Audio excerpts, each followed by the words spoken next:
যখন একটা কোনো কিছু ইস্যু চলে আসে যে অমুক পণ্যের দাম বেড়ে যাচ্ছে, অমুক জিনিসের দাম বেড়ে যাচ্ছে, তখন যাদের কাছে 2 টাকা 5 টাকা বেশি আছে আমরা সঙ্গে সঙ্গে ওই পণ্যটা বেশি করে কিনি।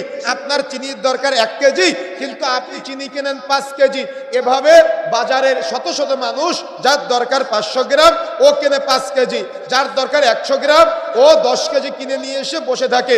তাহলে পণ্যর একটা কি তৈরি হয়? ক্রাইসিস তৈরি হয়। তখন পণ্যটা বাজার থেকে হারায় যায়। এভাবে কিন্তু বাজারের দরদাম অনেক সময় বেড়ে যায়। এই জন্য যখন ক্রাইসিস তৈরি হবে তখন চিন্তা করবেন, আমি যদি 10 কেজি কিনে নিয়ে বাড়িতে জমা করে রাখি, তাহলে আমার যে ব্যক্তি, আমার যে দিনী ভাই একটু গরিব, যে 10 কেজি কিনতে পারবে না, আমি যদি 10 কেজি কিনে নিয়ে সমাজে ক্রাইসিস তৈরি করি, তাহলে আমার ওই দিনী ভাই তো ওই দাম বেড়ে গেলে তার কিনতে কষ্ট হয়ে যাবে না। আমি এটা করব না, আমি সকলের জন্য উন্মুক্ত করে রেখে দিলাম। বুঝতে পারেন না মনে হয়? বুঝতে পেরেছেন?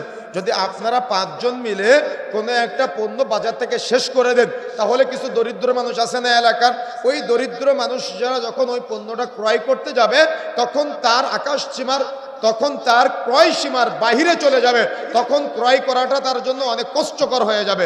এই জন্য সর্বদা সর্বোপরি যারা মজুতদারি ব্যবসা করতেছেন, এটা যেমন ইসলামে নিষিদ্ধ, এবং যারা পণ্য মজুত করে বাজারে ক্রাইসিস তৈরি করেন, এটাও ইসলামে নিষেধ করা হয়েছে। আমার কথা কি বুঝতে পেরেছেন? এই জন্য প্রত্যেকে কিন্তু আমরা বিবেক সম্পন্ন, প্রত্যেকে কিন্তু আমরা চিন্তাশীল। এই জন্য উপার্জন ইসলামী শরীয়তের গুরুত্বপূর্ণ একটা পাঠ, গুরুত্বপূর্ণ একটা বিষয়, এমনকি ইবাদত। সুতরাং কখনো মজুত করে পণ্যের ক্রাইসিস তৈরি করবেন না। কথা কি মনে থাকবে ইনশাআল্লাহ?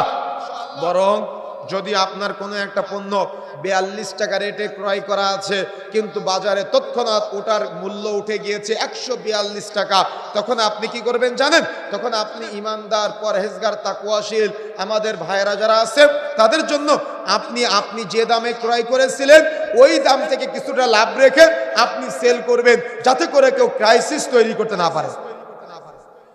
কথা কি বুঝতে পেরেছেন? এটা হলো ইসলামী শরীয়তের ব্যবসার একটা নীতিমালা। এই পাঠ আপনি কি জানেন? এই বাংলাদেশ, ভারতে, সৌদি আরব থেকে বা মিডল ইস্ট থেকে কিভাবে ইসলামের দাওয়াত এসেছে? কারা নিয়ে এসেছে ভাই? বণিকরা নিয়ে এসেছে, ব্যবসায়ীরা নিয়ে এসেছে। তারা কত চমৎকার, ইমানদার, পরহেজগার ব্যবসায়ী ছিলেন। তারা ব্যবসাও করতে যেত, আবার দ্বীনের প্রচারও করতো, যার ফল আজকে আমরা। কিন্তু আজকে আপনার এমন ব্যবসায়ী, আপনাকে দেখে লজ্জা হয়, আপনি যে মুসলমান ব্যবসায়ী এটা বোঝা যায় না।